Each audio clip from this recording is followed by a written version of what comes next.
After endless fake ghost TV shows, here at last is a documentary that presents the real evidence. Manu, are you there? Emily? Yes. Yes. Hello, Manu.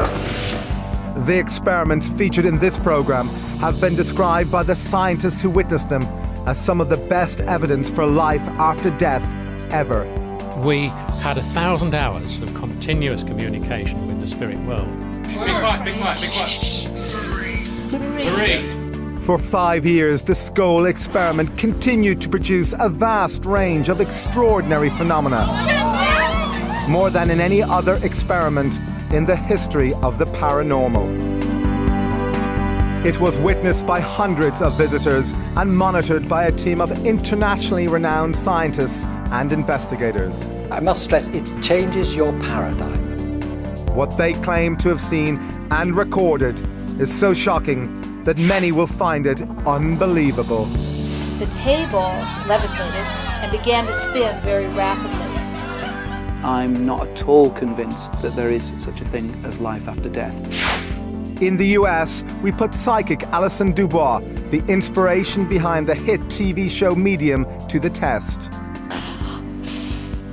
Could she communicate with one of the leading Scole researchers after his tragic death? Is there a doctor in the house? And we meet this woman. I'll just never be this age again. She says she can pick up the voice of her dead son on this simple tape recorder. We also followed the Scole group to Italy, where they conducted seances with Marcello Bacci, one of the world's most unusual mediums. For decades, grieving parents say they can talk to their dead children via his radio.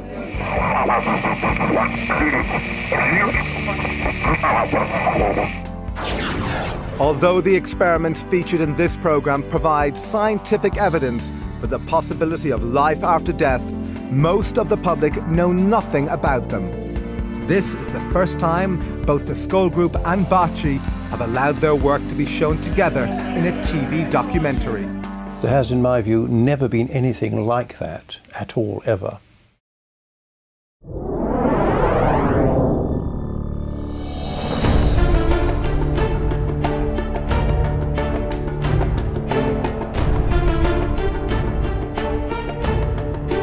In the mid-1990s, in the tiny English village of Scole, one of the most remarkable experiments ever attempted in communication with the dead took place in the cellar of this house. The Scole experimental group who conducted these experiments consisted of Diana and Alan Bennett, two of Britain's most accomplished mediums, as well as organisers and investigators Robin and Sandra Foy. Hi, hello there. Nice to see you. For 5 years, twice a week, the group would meet in this tiny cellar. Here the Bennetts would go into trance, allowing what they say were the voices of the dead to speak through them. Yes, we hear. Somebody talking. Hello. Come on, friend. Come on, friend. We can hear you starting.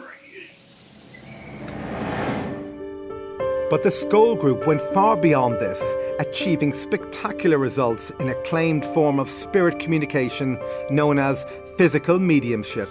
There's a wide range of phenomena that physical mediumship over the centuries has been supposedly able to produce. Objects levitating, chairs, tables, objects in the room. Apports and teleportation, in other words, things just dropping out of nowhere. Sometimes things disappearing and reappearing. Apparent spirit hands, apparent spirit forms. Things that people can see happening. There's an effect on real objective things based on, supposedly, the communication or contact between a medium and the spirit world. The spirits are using the medium as a conduit to cause these events to happen.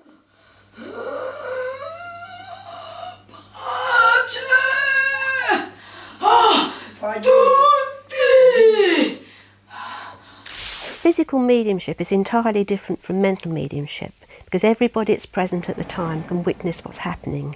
Such as if a voice comes from mid-air, everybody can hear and converse with the voice. Very nice of you to have us here. if a spirit person manifests, everybody can see what happens. I think it's fair to say that when you have sittings with physical groups as successful as the Scole group, you see miracles. You see things which cannot be explained under normal laws of science. Trying to communicate with the dead has been a lifelong passion for Robin and Sandra Foy. Today, they are among the world's leading experts in physical mediumship. What happened here during the Scole experiment was very successful and a dramatic effort which proved conclusively to us that life goes on after we all die. Diana and Alan Bennett have also participated in physical mediumship for decades. They joined the Scole experiment in 1993. But both claim their astonishing abilities began long before this. My first discovery of being a medium was when I was a child. I used to see spirit. I used to hear things and be aware of things that other people weren't aware. When I was young, I saw spirits. Spirits that would come and show themselves to me.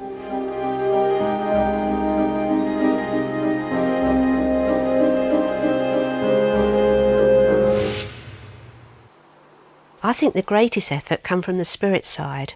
I mean, without them you can sit there and nothing will happen. But a great deal did happen. More, in fact, than any other mediumship experiment ever conducted. And according to the Scole group, this success was due to the efforts of a group of deceased personalities on the other side. They called this group the Spirit Team. A spirit team was a team of spirit personalities who had lived a life on this earth. Several of them had been scientists whilst they were here. The Scole group say instructions on how to conduct the experiments were received from the Spirit Team, speaking via the mediums. If you put your hand into the bowl, please. Some of the initial experiments involved photography. These began conventionally enough, with the Foys being told to load a film into a camera and place it on the table. But after this, things began to get very strange. We heard the camera moving round over our heads, and clicking and being wound on by spirit. In total darkness, so that in reality, nothing should have showed up on the film. But when the film was developed, there were amazing pictures.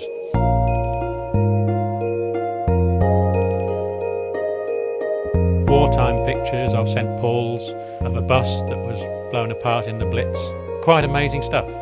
It was never explained to us exactly why we got these particular pictures, other than the fact that we had a separate photographic spirit team working with us at that stage, who were practicing their art and seeing what they could achieve.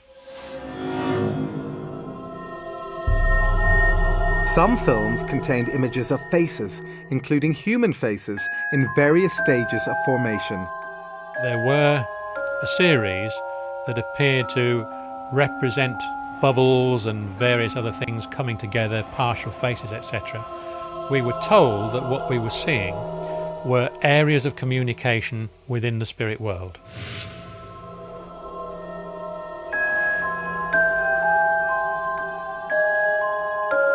The Scole group believed these faces were images of deceased people, which were somehow projected from the other side. To them, this theory was confirmed with the appearance on another Scole film of this blurry profile. Communicators through the mediums informed them that it belonged to a man named Kingsley Fairbridge, who had died in 1924. We were put in touch in a very obscure way with his daughter, who was happy to agree that that was a picture of her father.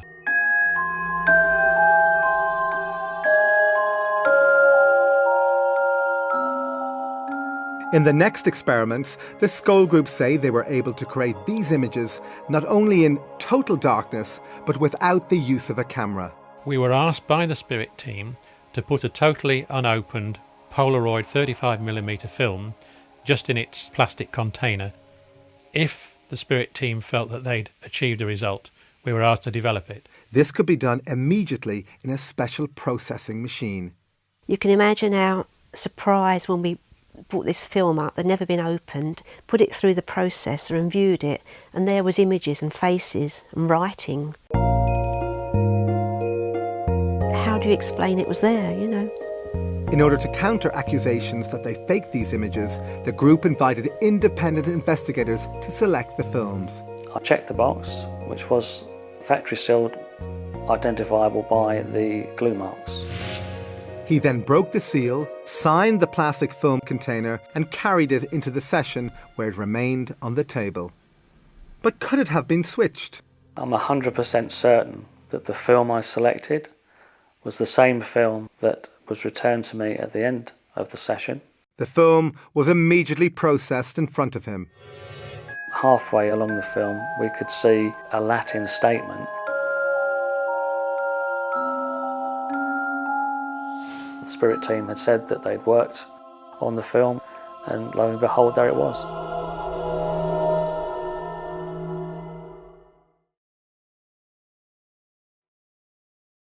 Do I believe in an afterlife? Yes, I do, completely. I had an experience where I met a medium on the street and she described my great-grandparents, my grandparents, my great-aunt, who have all passed away, their names, the way that they died, and told me that they were all around me and walking with me and never really have left me or never really leave any of us. So, completely believe in that.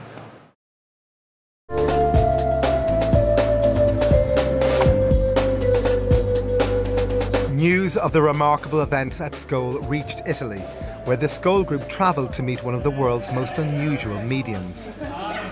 Marcello Bacci amazes visitors and scientific investigators who say they can hear the dead speaking through his old vacuum tube radio.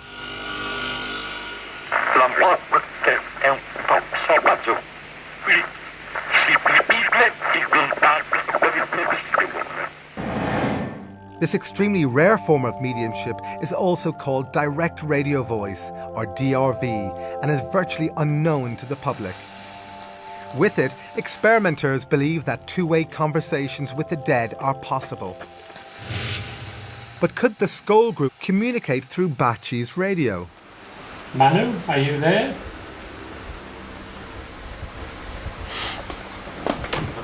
Emily? Yes. Yes. Hello, Manu. Thank you, Manu. After this, scientist Harry Oldfield, a colleague of the Scole group, attempts further communication. We would like to ask the question of the appearance of your space. I can't really answer that. Can you tell something about Scole? Did I appear to be aware of what you're doing in direct contact with them? Thank you. Will the work progress? Certainly. Thank you. This is what I needed to know. Experts say that Bacci's ability to invite the spirits to speak through his radio is usually so reliable he conducts regular sessions. This seems highly improbable, but these grieving parents don't think so.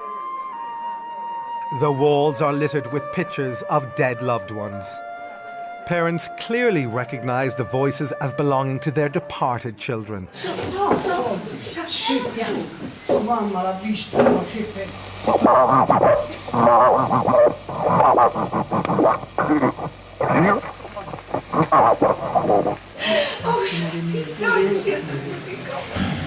Io sono certa che è mio figlio, così come le altre mamme, perché i ragazzi quando si presentano prima chiamano la mamma, il nome della mamma e poi il loro nome. A parte poi che la voce è quella di mio figlio, l'ho già detto, quindi è inutile che lo ridica. Da non dimenticare, tuo figlio, ti do stato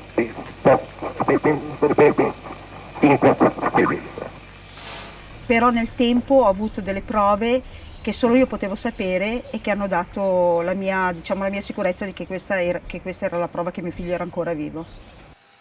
For the bereaved, it's an experience that rescues them from torment. La mia vita è la nuova vita, io dico sempre la vita di prima, poi si è fermata quando lui se n'è andato e ricominciata quando l'ho sentito, diversa. We wish to know more with respect. From the start. where communication with others becomes more difficult. But are these radio voices just a clever hoax? Not according to scientists who have subjected Bacci's mediumship to a battery of tests. One of the leading Italian investigators is Paolo Presi, and his colleagues from Il Laboratorio, an organisation that uses the most stringent methods of science to investigate paranormal claims. He is a medium. Surely is a medium because all happen when he is present on the experiments. Using software endorsed by the FBI, Il Laboratorio have conducted voice print analysis. Like a fingerprint, a voice print is unique. It can therefore be used to determine someone's identity with near certainty. They compared voice prints from 2 audio samples. One was the voice of Chiara Lenzi, recorded before she died. The other came out of Bacci's radio after her death and was clearly recognised by her father. The comparison produced a 97% match.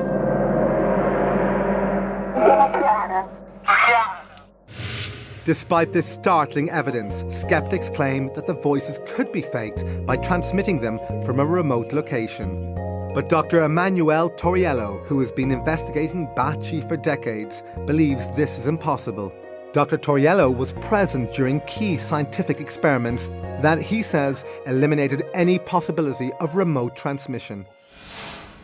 One of the first of these experiments involved putting Bacci's radio inside a special device that shields it from all radio signals.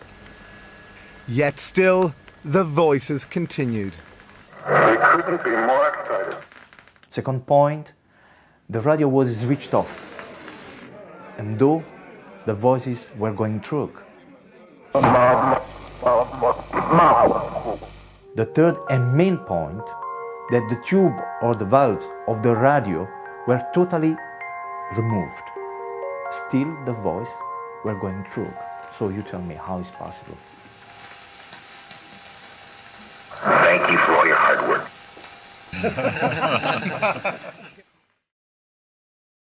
Do you believe in the possibility of life after death? No, I believe in a long, long sleep, baby. Back at Scole, the phenomena were continuing to progress. Nearly all of them took place in this tiny brick cellar, affectionately called the Scole hole. It was here that the 2 mediums would go into trance, allowing what they say were deceased personalities to take over their bodies. Hello. But just how difficult was it to summon the departed? I think possibly we sat about twice a week for a year before we really got anything significant happen, just minor phenomena up to then. But the group's determination and patience paid off. By 1995, visitors were reporting that the Scole hole was alive with extraordinary phenomena.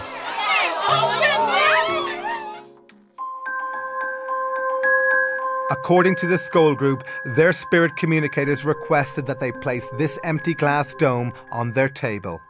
The glass dome was very important to the Scole work. Creative energy stored in the dome and was used by the spirit team to produce the phenomena that happened at Scole. In this remarkable photograph, the energy can actually be seen radiating out from the dome. But since these phenomena are so unusual, the group knew that without careful independent scrutiny, their experiments would be dismissed as fake.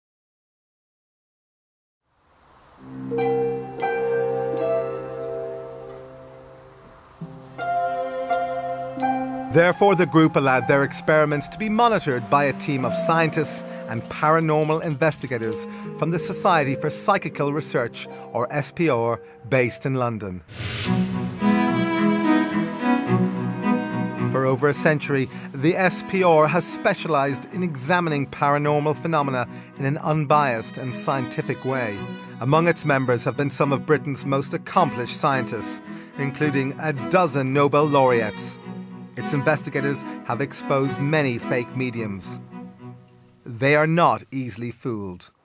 One of the leading researchers into Scole was veteran SPR member Montague Keane. Initially, we were all pretty sceptical because what had been claimed seemed so way out. Another key researcher was Dr. Arthur Ellison, an emeritus professor of electrical engineering and a former president of the SPR. No scientist of any kind would ever say that anything could not possibly happen.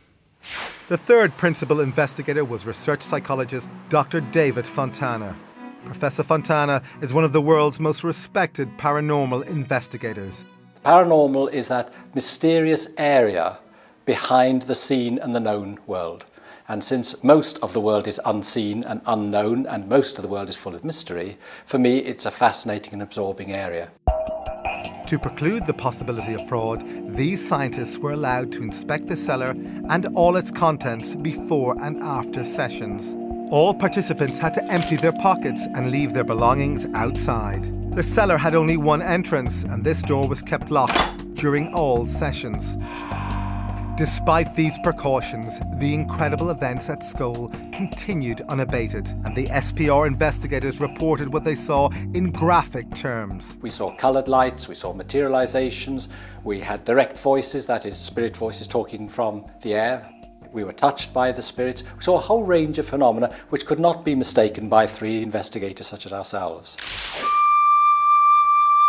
In the spirit of openness, the Scole group allowed more investigators to scrutinise their sessions.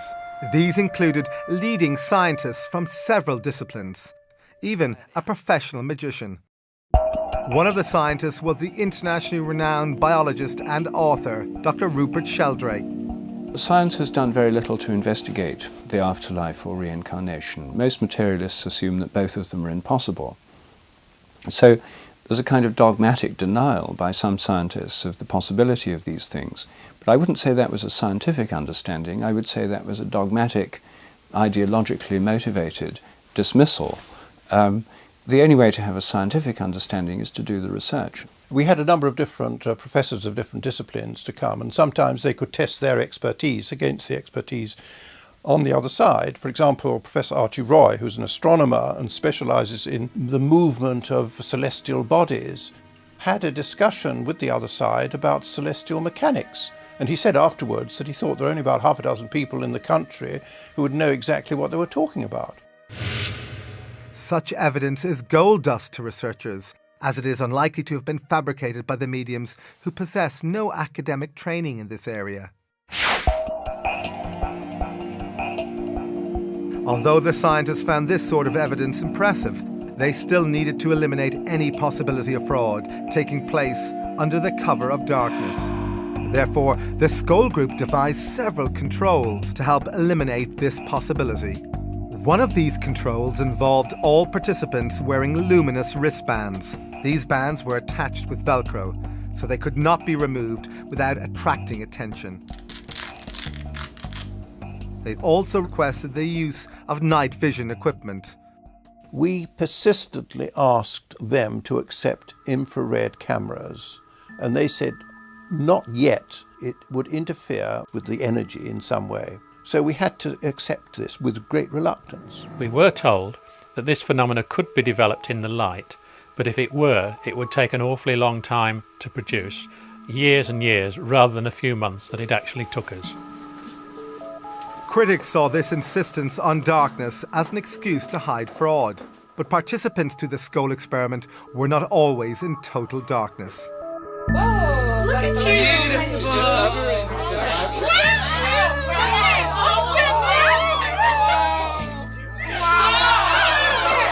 There were various shapes, generally like a pea-sized light, and it had substance. They would come and sit on your hand, and you could feel them.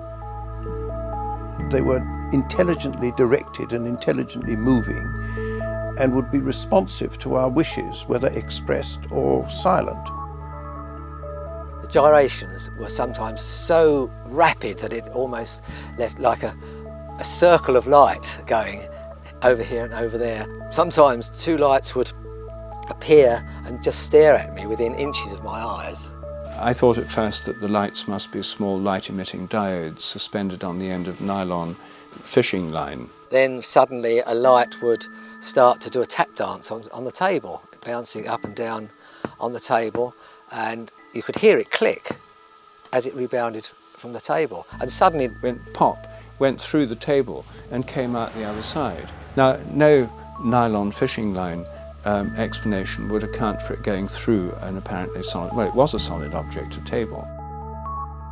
The lights also had another rather strange trick up their sleeve, if I may talk about lights as having sleeves, and that was to pass through bodies. I was actually used as a guinea pig in the early days to see how it felt and to develop the phenomena. And this light would actually enter through my chest, and then 3 minutes later it would probably pop out of the arm or something and disappear across the room. This was being developed to produce a healing phenomena.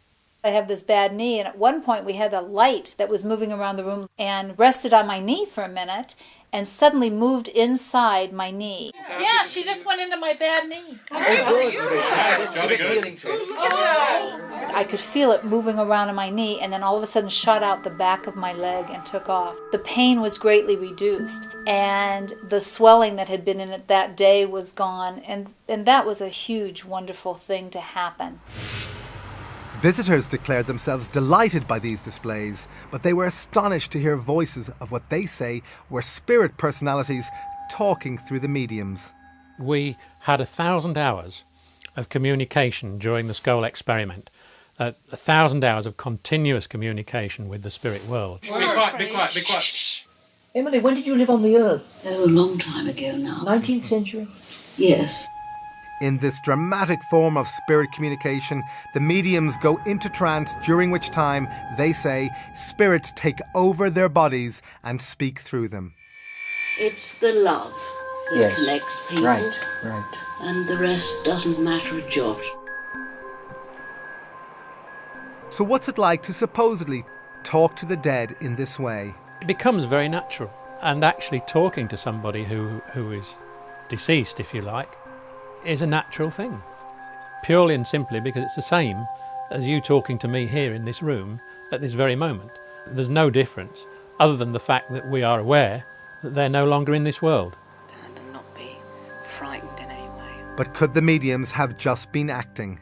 The researchers didn't think so.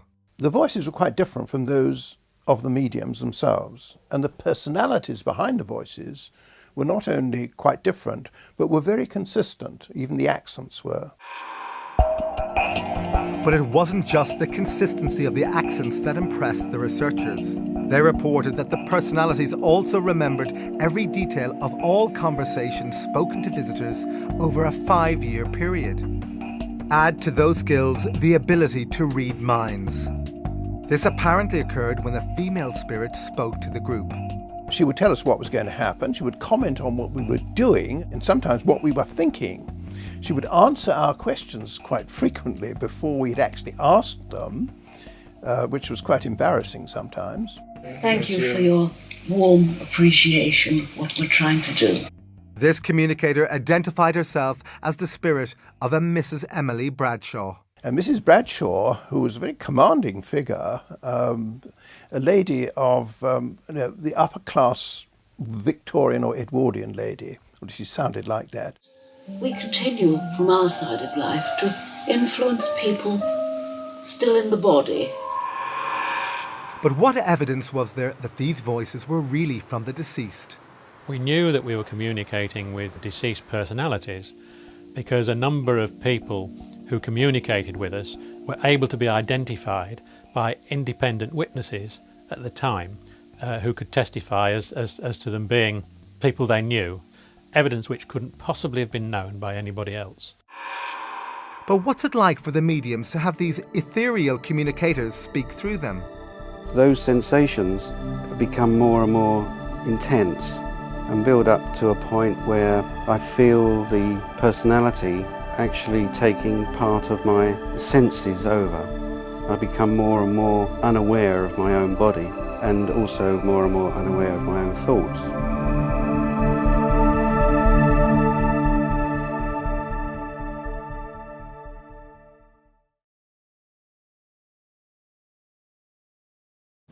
My mother died about 1.5 years before my father did, And 3 days before my father died, he saw a vision of my mother and was very disturbed when she suddenly disappeared.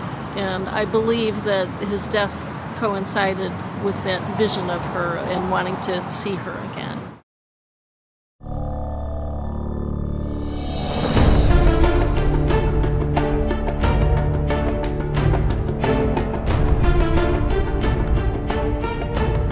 Back at Scole, visitors reported seeing and especially hearing these objects materialize from out of nowhere.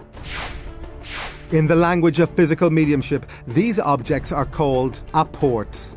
An apport is an object which is quite solid, which is brought from one location to another during an experimental session, but in so doing apparently passes through solid walls, doors, etc. Well, the total number of apports that we had during the experimental sessions was about 80 or even more. Whilst we were sitting here, this object would arrive, just materialise, and arrive on the table. But as it arrived, that's the sort of noise it would make. Despite the fact that witnesses heard a loud bang every time an apport arrived, no matter how small, skeptics have dismissed this phenomenon as objects merely thrown into the air. But the appearance of these apports are not so easy to explain away. These newspapers arrived in pristine condition, despite having originated in the 1940s. But who might have sent it to the Scole group, and why? The answer arrived, they say, when dead British medium Helen Duncan spoke to them via one of the mediums. During World War II, Duncan's life was ruined when she was arrested and imprisoned for practicing mediumship. As she described her ordeal to the group, this newspaper allegedly appeared out of nowhere. To their astonishment, displayed prominently on its front page was the story of Duncan's trial and conviction. I think she suffered greatly through her mediumship, and she was really coming to wish us well, and she bought the newspaper as a sign of a very turbulent time in her life. The scientists knew that an old newspaper could easily be copied and printed onto modern paper, so Montague Keane had the suspect newspaper analysed. We took it to the leading research station in England, indeed in the world, on paper and printing, and it was absolutely clear from their report that first of all it was done on letterpress, which has gone out of existence virtually since the early 1970s, I would say. It was newsprint produced during wartime, which lacked certain chemicals which you couldn't get hold of. So this was a genuine article which appeared 50 years after the event, but no one has been able to explain how it got there. So where did all these apported objects come from? We were told by the spirit team that they were never stolen, but were basically objects that had been lost or discarded, or at one time been owned by the spirit personality that brought them for us.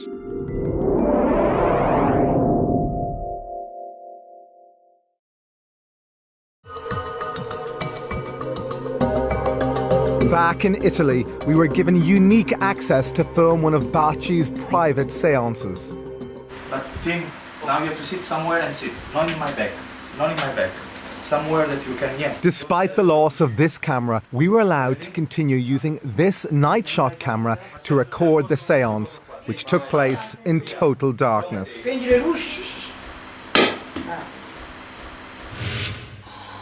As the seance progressed, the medium went into trance.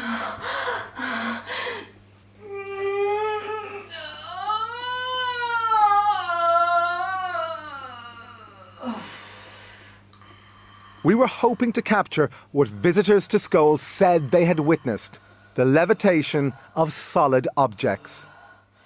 However, minutes later, we were asked to switch off the night shot camera. But secretly, we kept it running. And what we captured was truly astonishing. This heavy oak table rose into the air.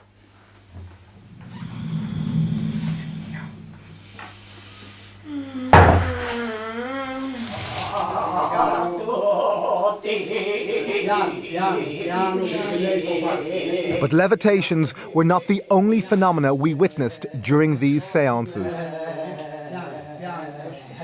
Like the Scole experiment, visitors to Baci's centre say they have received apported objects.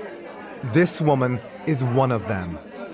Questo è un apporto che ho ricevuto al centro Baci. Al centro Baci succedono spesso queste cose ed è incredibile. Uno potrebbe dire, le hanno messi là, se lo sono inventati, ma non è così, perché chi l'ha vissuto sa che questo è vero.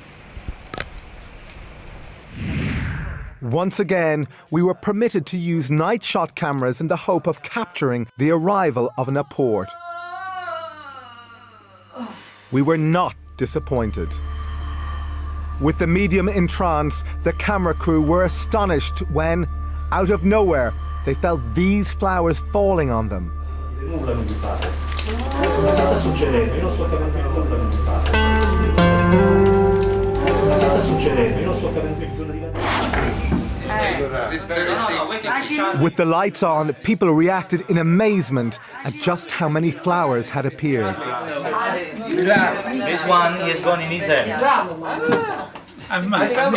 Sì, così. Così, proprio in mano. Così. As they collected them, we continued our filming.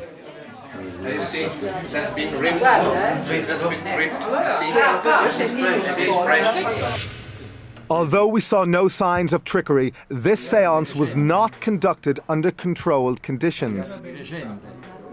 Therefore, critics could claim it was possible for someone to have thrown the flowers into the room. But apports which have a specific connection to departed loved ones frequently appear at the centre. Connections that Baci has no previous knowledge of. Sempre la prima sera mi è arrivato un apporto, una foglia di giada di questa grandezza, identica alla foglia che mio figlio aveva sulla tuta della foto che io ho portato quella sera per far conoscere mio figlio, ma che nessuno ancora aveva mai visto. Identica. This woman said that a single red rose was apported into her hand. She was also convinced it came from her dead son, because every week, she told us, she placed an identical flower on his grave.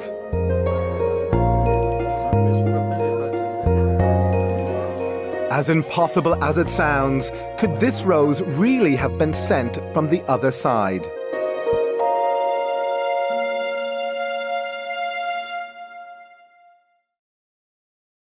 I'm not sure that I do believe in the afterlife. I think it's because I'd like to have final rest when I die rather than have to think about coming back as something else.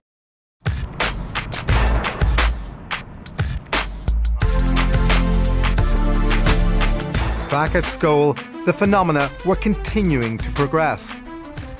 The scientists were about to experience something even more shocking. Another thing that happened was that a hand materialised and sort of glowed. And there was this disembodied hand floating around. When I told some of my friends about it, they said it sounded just like the Addams family. And I commented to the medium, I said, oh, I can see a disembodied hand. And she said, it's not disembodied. This was Mrs. Bradshaw, who was speaking through one of the mediums. And I said, you mean there's an invisible body attached? And she said, precisely. And then she said, would you like it to touch you? And I said, yes. So she said, well, ask it. So I said, hand, will you touch me? And so the hand went round behind me and it tapped me on the shoulder. But could these hands have been hoaxed? This visitor who felt the truncated length of a disembodied arm didn't think so. And I was so startled, I moved my hand and it traveled right up a sleeve. There was a sleeve, like a cotton sleeve, very much like this, right up to the shoulder, and then it just stopped. There was nothing beyond where the shoulder would have been. It was a really amazing experience. See the hand? Oh, yes, yes, oh, yes. You see the hand? Yes, the hand. It's stretched to the fingers. Oh, I see it, yes. Sometimes we would be touched by these hands. Sometimes we would invite them to touch us. Sometimes they would touch us on our knees, let's say, or on our feet, which, as it was a fraud-proof table, were inaccessible to the mediums themselves. So what's it like to touch one of these spirit hands? It felt cool, but not cold. It didn't feel clammy, it didn't feel slimy, it felt like a normal human hand, and it grasped my hand firmly. The unseen communicators told the scientists that they usually materialized a hand or an arm because it was easier than materializing a full body. But some cases of full bodies being materialized were reported. I had the presence, the physical presence, of my mother, my father, and my sister, all in solid form, standing in front of me, all of whom I was able to hold, to embrace, carry out conversations with them. I've witnessed it so many times, it just becomes a normal thing. Normal is a word strained by the experiences of the Scole experiment. And there was nothing normal when patches of light floated over the scientists' heads and slowly changed into spectral forms. The diffuse patches of light would take the form just of a human face, moving round the room with the direct voice very, very faintly coming from the diffused patch of light, and the lips moving again very faintly. As I stared at the face, it was noticeably smaller than a normal size head. But within the face itself, features were clearly visible. We could see the glistening of the eyes, we could see the eyes moving. And even more remarkable forms were to appear. They looked like angelic forms. Is that what's under my hands? Oh my goodness, look at that! And I was very fortunate that one came and landed on my hand.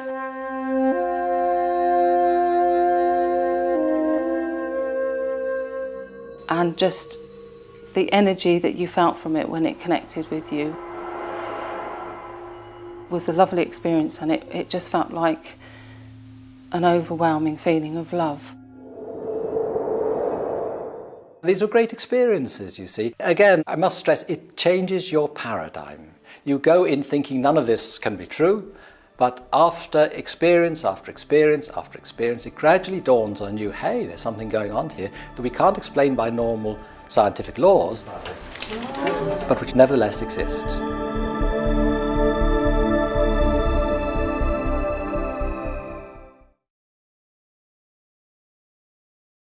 Years ago, I was staying in this very old inn, and I actually saw somebody come out from a wall and walk through and just disappear again. And I just believe there are people that are trapped between here and the next world.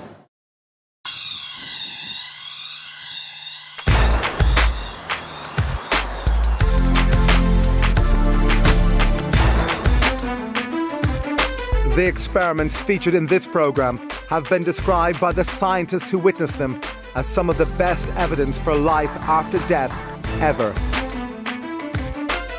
After 2 years of intense effort, the Scole experiment began to produce more phenomena than in any mediumship experiment in the history of the paranormal. Their initial claims were that they were in contact with a group of deceased entities who were producing, with their help, a number of pictures of either deceased persons or strips of films, which they claimed to be produced without any cameras and in the dark. To eliminate any possibility of hoaxing, the scientists brought their own film and locked it in a specially designed security box. The box was held in the hands of the investigators so that no one could get at it. And then immediately afterwards, we would take it out of the box ourselves so that no one else touched it, and then develop it ourselves in a special machine. Despite all these precautions, the experiments continued to produce the incredible images seen here.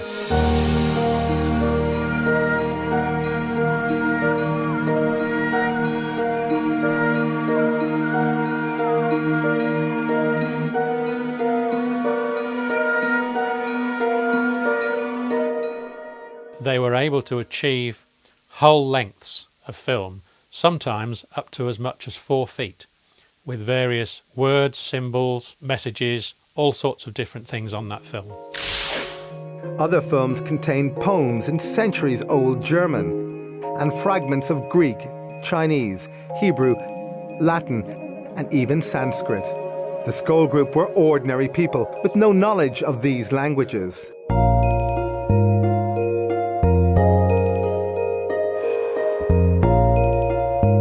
But did these films have a purpose? If dead personalities were producing these images, why did they apparently design some of them as complex puzzles? Providing something which is a puzzle, which is difficult to solve, is simply because it is difficult to solve. It isn't readily available. It can't be easily attributable to the person sitting round the table. Despite lengthy investigations, the possible authors of some of the films, like this German poem, proved impossible to trace. But others were easier to track down. This one contains a poem by Frederick Myers. Intriguingly, Myers was one of the founders of the SPR and a passionate researcher into the evidence for life after death. Before he died in 1901, he promised his colleagues at the SPR that he would try to communicate with them from the other side. Could this film actually represent evidence of the afterlife sent by one of its greatest investigators? Mostly the researchers were unclear as to who might have created these films. However, there were clues as to who the ghostly authors might be in the form of initials or signatures. For example, in this film, the signature appears to belong to the dead singer and actor Ivor Novello. This was received on one of the Scole films. Compare it to Novello's actual signature. Investigators say these images were created in total darkness. But how? I think that those pictures can be explained only by imagining that the spirits can project their recollections and images onto a film in some way we can't begin to understand. The only alternative explanation is they are all fakes, and I don't believe that there's evidence that that is the case. Although the mechanism for their creation remains a mystery, investigators concluded they were unique. As far as the photographic evidence is concerned at Scole, the strips of film, there has, in my view, never been anything like that at all, ever. As far as I'm aware, I don't think there is any scientific evidence for life after death.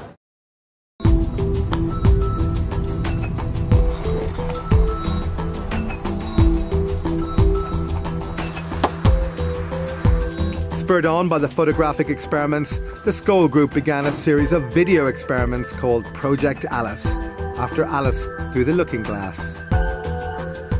Their ambition was nothing less than to try and capture moving images sent from the spirit world. The Scole group insists that instructions on how to position the camera and mirrors came from their spirit communicators. They were told to set up a video camera in the dark cellar, aim it at a pair of mirrors so that it could only film its own viewfinder. While it was recording, nothing unusual was seen. But when the tape was played back, these remarkable pictures appeared. We had images on the video, sometimes of what looked like a tunnel of light. Other times, spirit faces were coming towards us.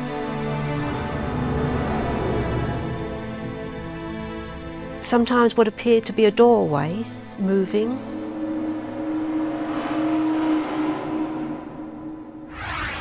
Skeptics claim these images were created by video feedback, occurring when a camera records its own output.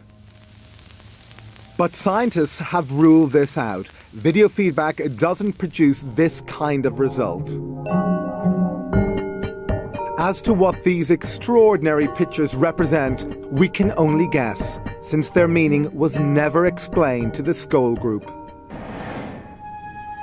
This video, also totally unexplained, appears to be a ghostly face with moving eyes. Later, a few video experiments were attempted in full light. Again, nothing unusual was seen during the recording. However, on playback, this unworldly figure appeared.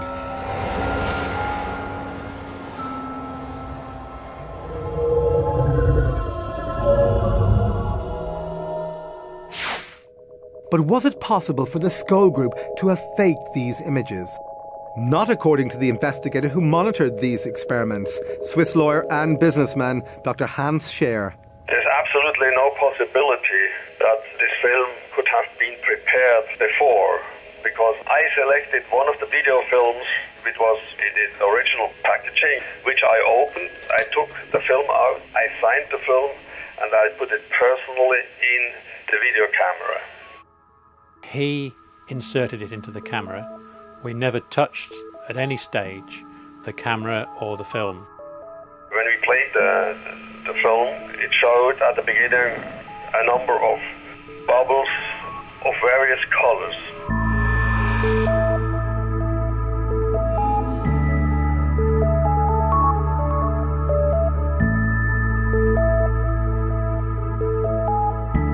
But there was one particular bubble on there in which the face of a person appeared, and it was a man with spectacles.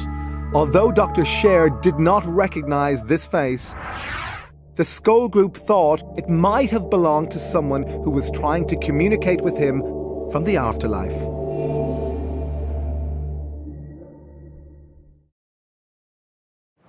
I have heard of the electronic voice phenomenon. I think it's actually one of the most disturbing and unnerving aspects of the notion of there being an afterlife.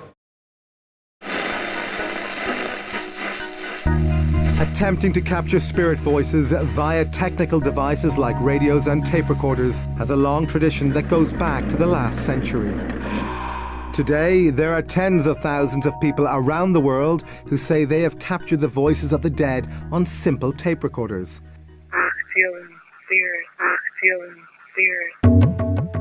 This is known as the electronic voice phenomena, or EVP, and was recently popularized in the Hollywood blockbuster White Noise.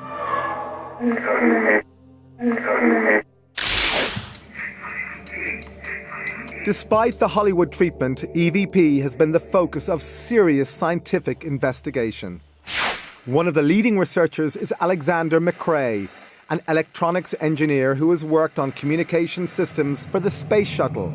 He has been investigating EVP for decades. If somebody came up to me in the street and said, there's nothing paranormal about EVP, I would say, well, I've done at least 20 years and hundreds of experiments, and I know that it is a paranormal effect. Now, how many experiments have you done? But skeptics insist that EVP is nothing more than the random pickup of broadcast signals like radio and TV. To test this theory, McRae tried to obtain EVP inside a laboratory that was fully shielded against radio and sound waves. This meant it was impossible to pick up any stray broadcast signals. So inside the laboratory, you couldn't pick up anything. But yet the device still produced voices. Although this audio sample is hard to understand, the very fact it was recorded defies all known laws of science. One experimenter of EVP is Vicky Talbot, who lost her son Braden in a boating accident in 2001. Okay, I'm coming down into Wildcat Cove right now, which is the cove that my son departed from and did not return. Ever since then, she says she can record and recognize his voice using this digital recorder. Well, that's Braden. What has really convinced me is the way he speaks, the stress, the intonation. Sometimes he sounds exactly as he did in life. Happy New Year. He will use certain phrases that we used to use. He will say certain things that will identify himself as the person that he was in life. I am convinced, personally, that I am communicating with my son.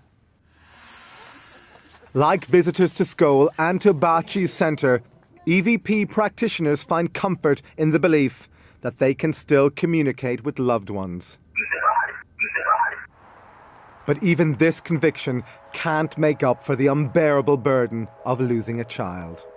These just make me want to cry, just looking at him. He'll just never be this age again or do that again.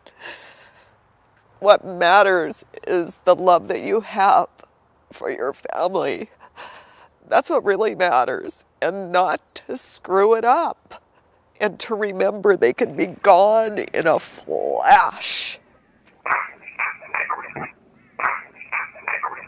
You know, these other people, I feel so sorry for them because they have no way of communicating with those that they have lost. And they go around thinking, if only, if only, if only. I don't have to think that. And that's a good thing.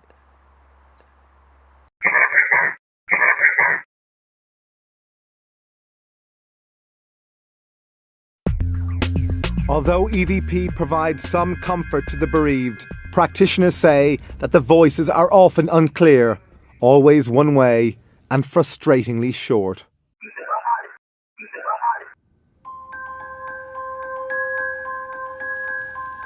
One way that we also communicated with spirit, and which was a very effective way, was by use of an ordinary, very cheap tape recorder whose amplifiers were used by the spirit team to carry on a two-way conversation with us.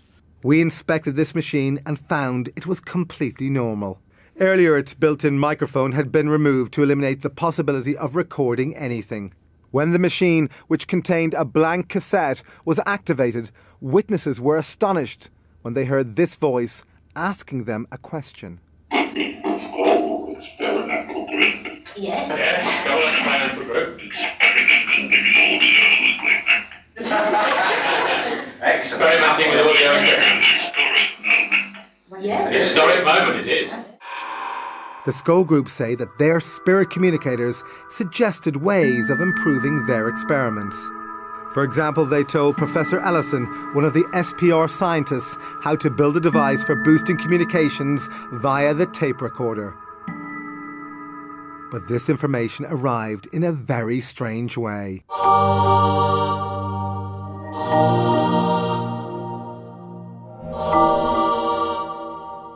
These images appeared after an unexposed film locked in the security box was later processed by the scientists. The scientists speculated about who was providing this technical information. Then initials at the end of the film seemed to have solved this mystery. I wrote to the Edison Memorial people in America, and they sent me a copy of one of his letters, which contained his initials, which looked almost identical to the signature on this film. This matching set of initials convinced the researchers it was Thomas Edison providing this information. Not only was Edison the world's most famous inventor, he also had an enormous interest in the possibility of an afterlife. His intention to build a machine that could communicate with the dead made headlines around the world, but he died before being able to build it. Is it possible that through the Scole Group, he finally achieved this aim? My understanding of life after death is what we've done here, the way we've affected the people about us and things that we do, and it lives on through them.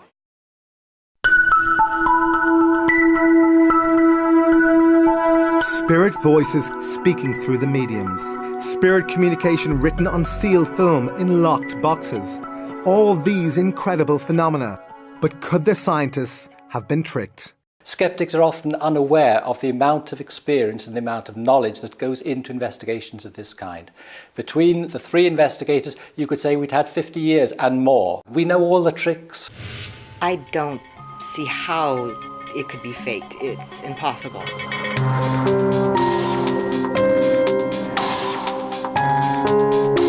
Nevertheless, was it possible for the Scole Group to have perpetrated a massive hoax? These things are so extraordinary that when one tells them to people who've not had the experiences themselves, they think, oh, it must be trickery. And the challenge then always is, okay, you duplicate it. But so far, no one has been able to do this. Nevertheless, critics still claim that the events at Scole were produced by the kinds of conjuring tricks used by stage magicians and entertainers. You find them You found them in this manner like this, you see. Because professional magicians learn all the skills of illusion and misdirection, Genuine. I'm not going to show you how it's done, because if I showed you how it was done, you'd tell everybody else. they are also well qualified to detect this type of fraud. Hey, presto.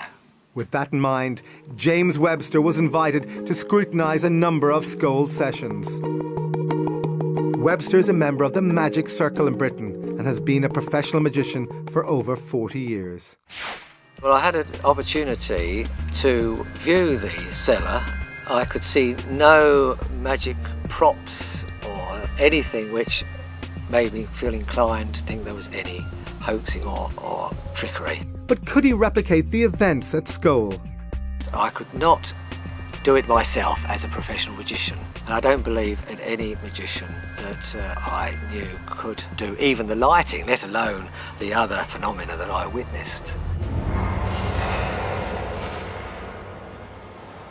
Any one of those in the cellar, I'd say they were wasting their time doing this here for nothing, when they could be earning $1 million out there on the stage.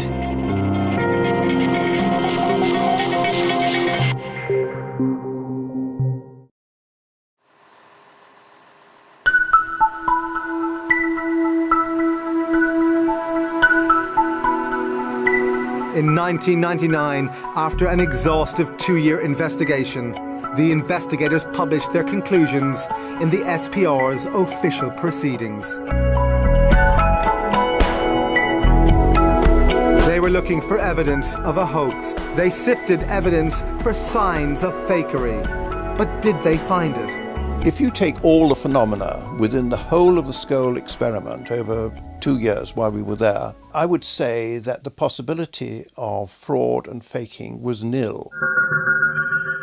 Although the Scole report includes theoretical discussions about how individual phenomena might have been faked, the chief investigators concluded that events at Scole cannot be explained either by known scientific laws or by trickery. But psychology professor Chris French, the co-editor of Skeptic magazine, remains unconvinced. There's lots of claimed evidence for life after death coming from lots of different sources. The debate should be about the quality of the evidence. At the moment, on the basis of the available evidence, I'm not at all convinced that there is such a thing as life after death. I think the skeptics regard the possibility of the survival of human consciousness as inherently so impossible that anyone must be rather crazy to believe it. But when you look at the evidence, you have to ask yourself whether you'd be even more crazy not to believe it, or to find some alternative explanation which makes any sort of sense. And I haven't found one.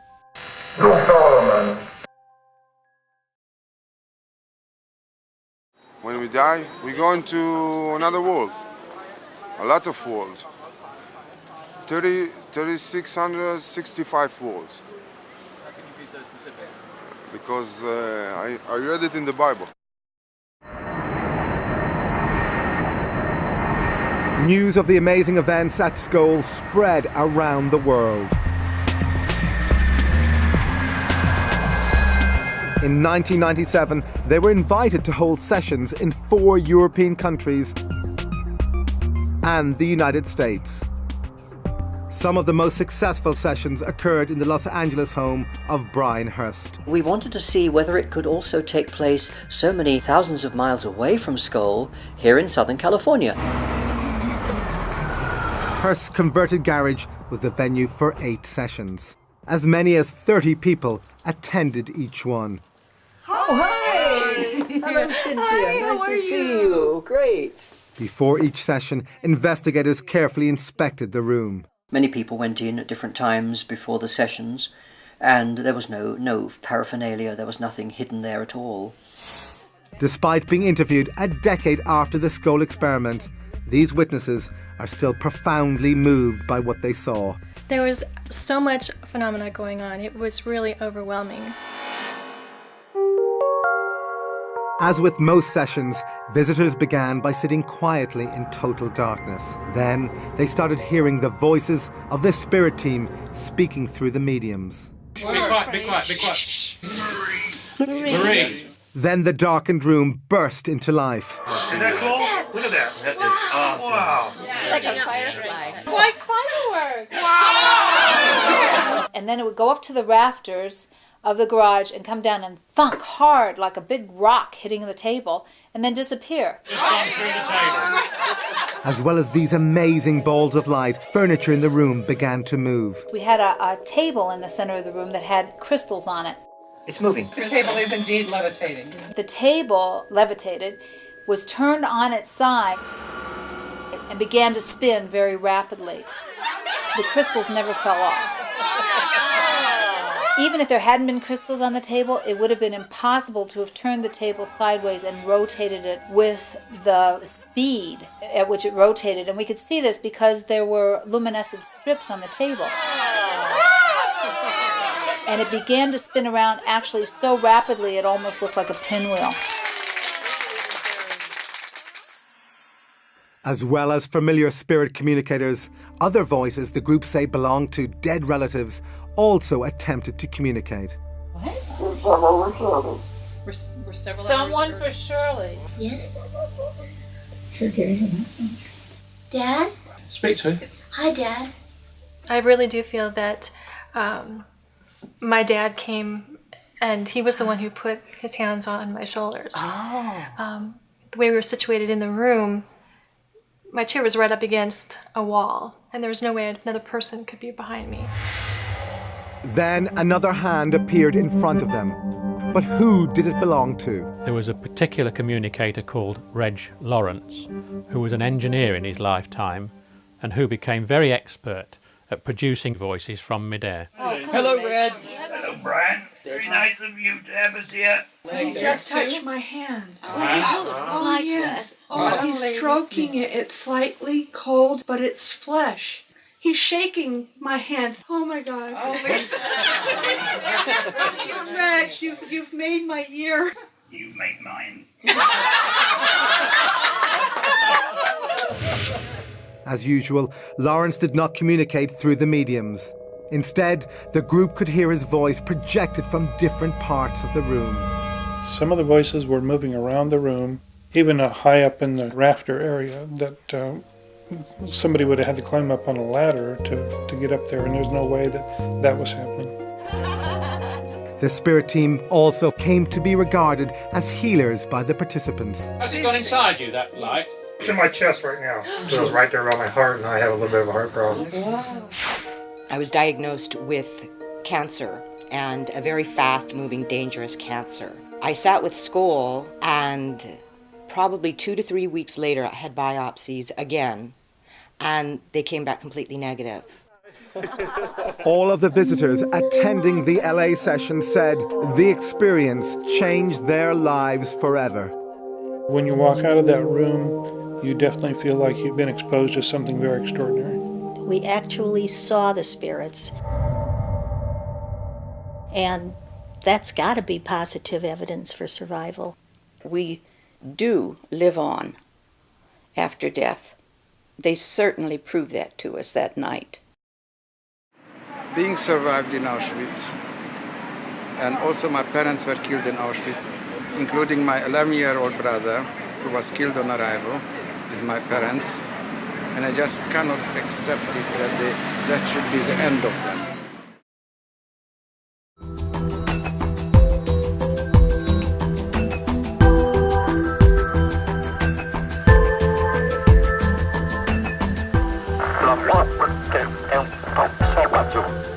Previously, we have shown how experiments at Scole and with Bachi provide powerful evidence for life after death.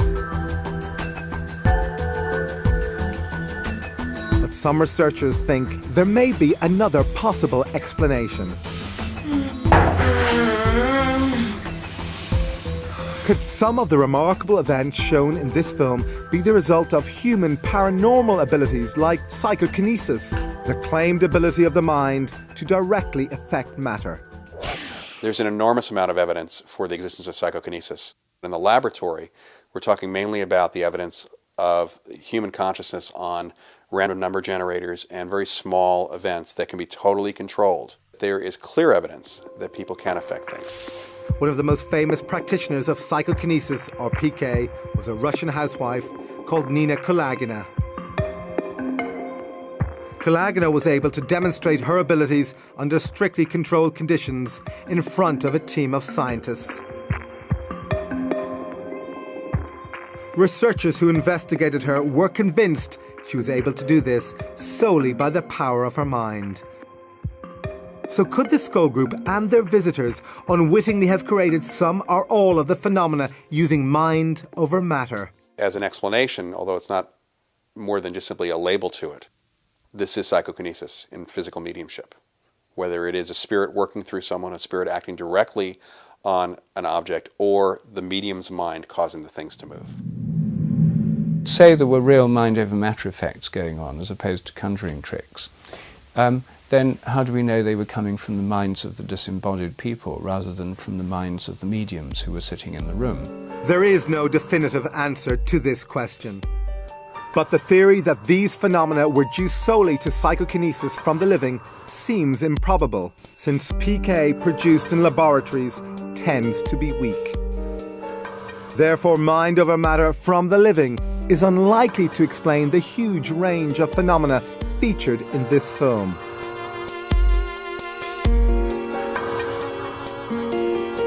Emily, when did you live on the Earth? Oh, a long time ago now. 19th century? Yes.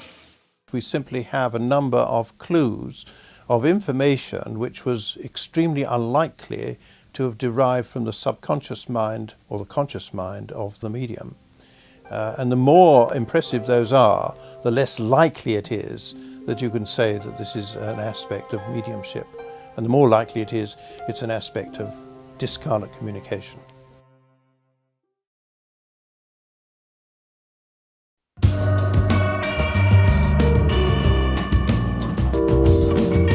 Previously, we travelled with the Scole group to Italy, where they first met with Marcello Bacci. They say they were able to talk to the spirits via his radio. Come on, who's this? Come on, I'm here.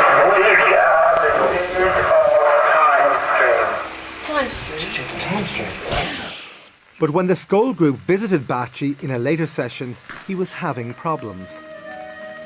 For months, hundreds of people who came from around the world in the hope of hearing their dead loved ones were bitterly disappointed. All they heard was static. Bacci was depressed. He feared he had lost his unique talent.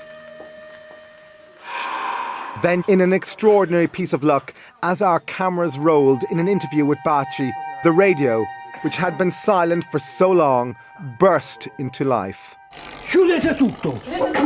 Cosa they're coming the radio? They're coming the radio.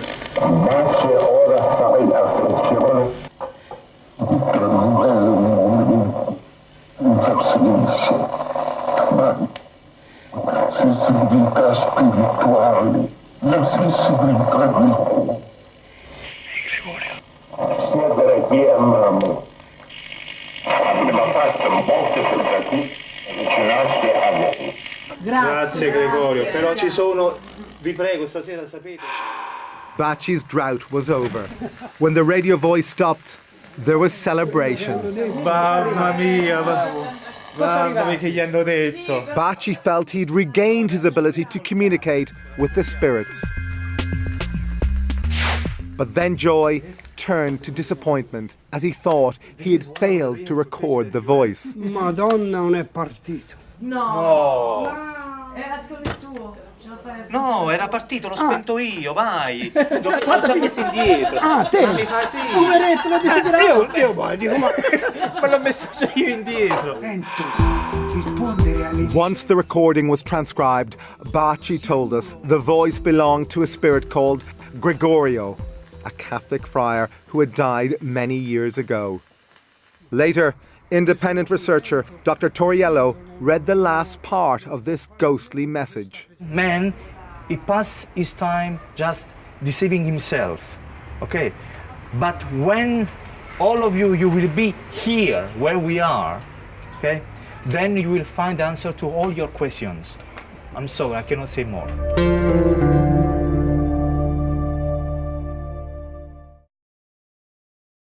We do look down on our friends and loved ones after we die until such time as we move on. to some other dimension. I think you can think what you like, really.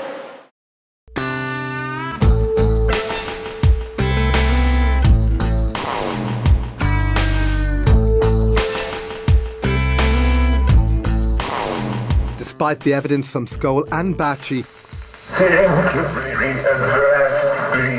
most scientists still refuse to even consider the possibility that consciousness might survive death.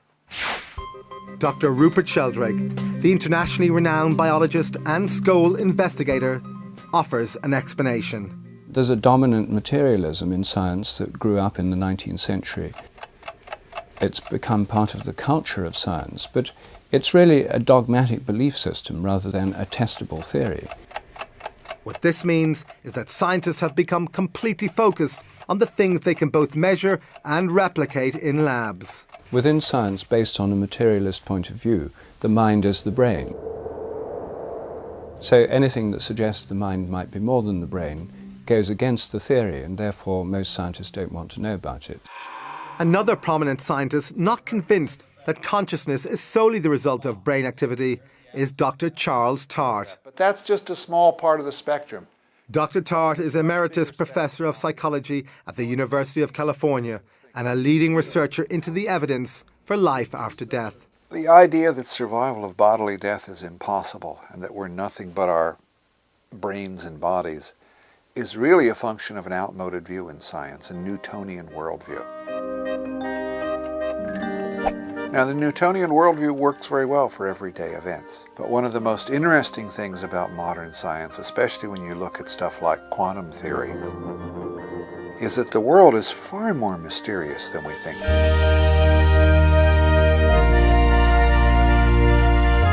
And we now have experimental evidence of what Einstein called spooky action at a distance, that we can instantaneously affect something in a distant part of the universe. That's really wild. If consciousness has any of the qualities of this quantum level of existence, then phenomena like survival of bodily death are probably not so mysterious after all.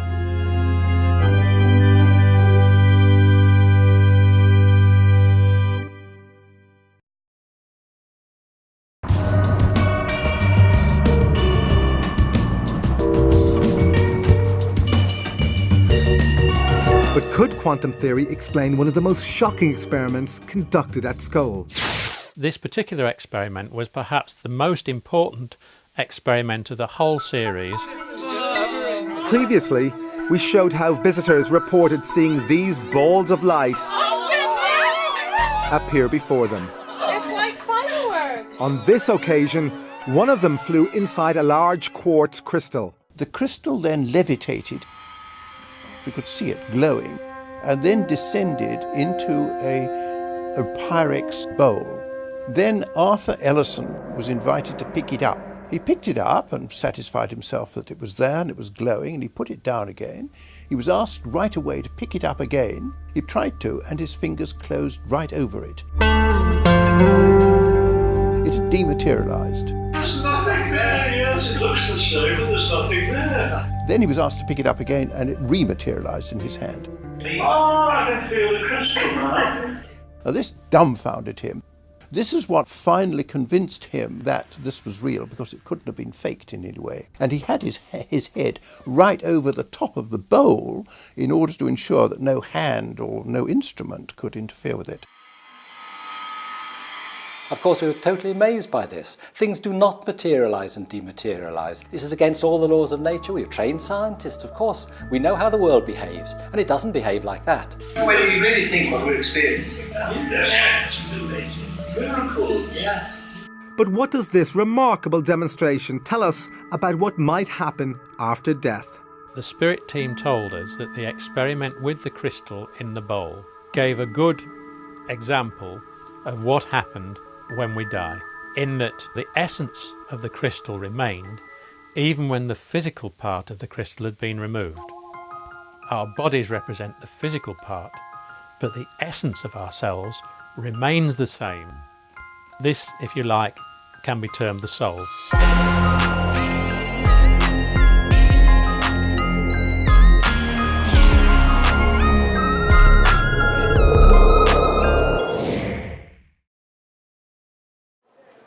believe in the possibility of life after death. What do I think would happen after? I don't know. I just don't know, do you?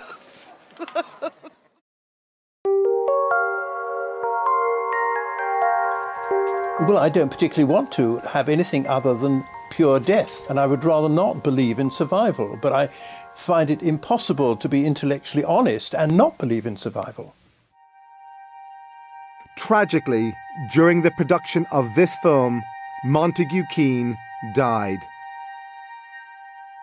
But this gave us the opportunity of testing whether or not he actually got his wish for oblivion. This came in the form of Alison Dubois. Dubois has become one of the most famous mediums in the world after her abilities were dramatised in the hit TV show Medium.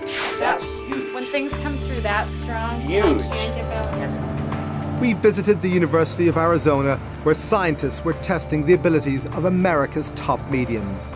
Here we challenged Alison Dubois to contact the spirit of Montague Keane. It's not the same as when you're alive. She was able to conduct her mediumship in full light, in front of the camera, with two researchers seated behind, asking questions. Do you have any idea who this person is? Dubois wasn't given any information about Keane. The only thing she was told was the first name of Keane's widow, Veronica. The fact that he gets to still be here around the people he loves is huge to him. Although many of Dubois' statements were vague, some were astonishingly accurate. He went down at a podium, or no.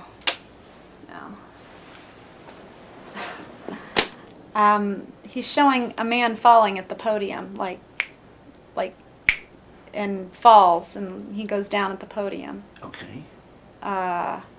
This is important. So like an assembly. On the night of his death, Keane was taking part in a debate at the Royal Society of Arts in London.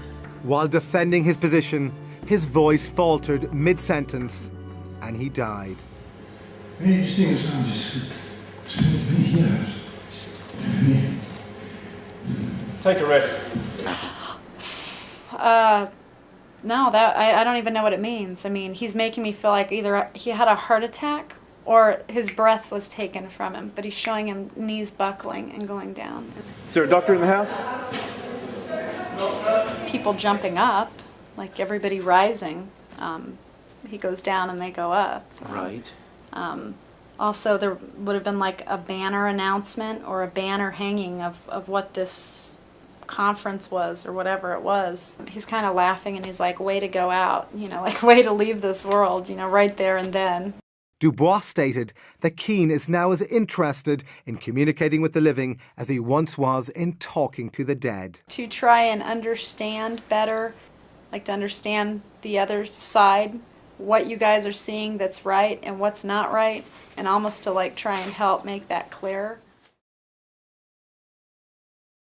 I do believe in an afterlife. I'm not sure what that life will look like if we just go back into the source, but I just kind of live my life like we'll see when we get there.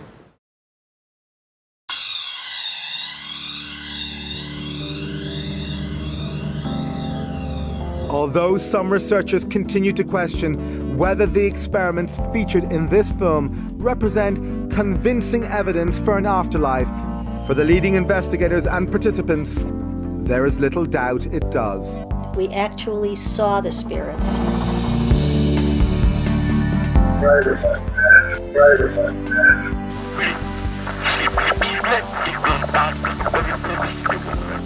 Emily, when did you live on the Earth? Oh, a long time ago now. 19th century? Yes. Come on in. I think we were pushing the barriers further than had ever been pushed before, and I think we just got to the stage where at that time we couldn't go any further. In 1998, after 5 years and 500 sessions, the Scole experiment finally came to an end. The Scole experiment may be over, but today, in Italy, grieving parents continue to report hearing the voices of their dead children on Baci's radio.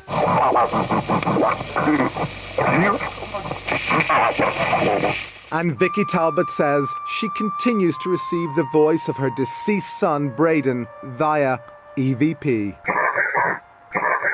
But the debate about the authenticity and significance of this evidence continues to rage. Now, according to science, when you physically die and when your brain stops functioning, that is it, that is the end. The experiences that I've had have convinced me that it is very difficult to explain any of these things by an alternative explanation to that of survival.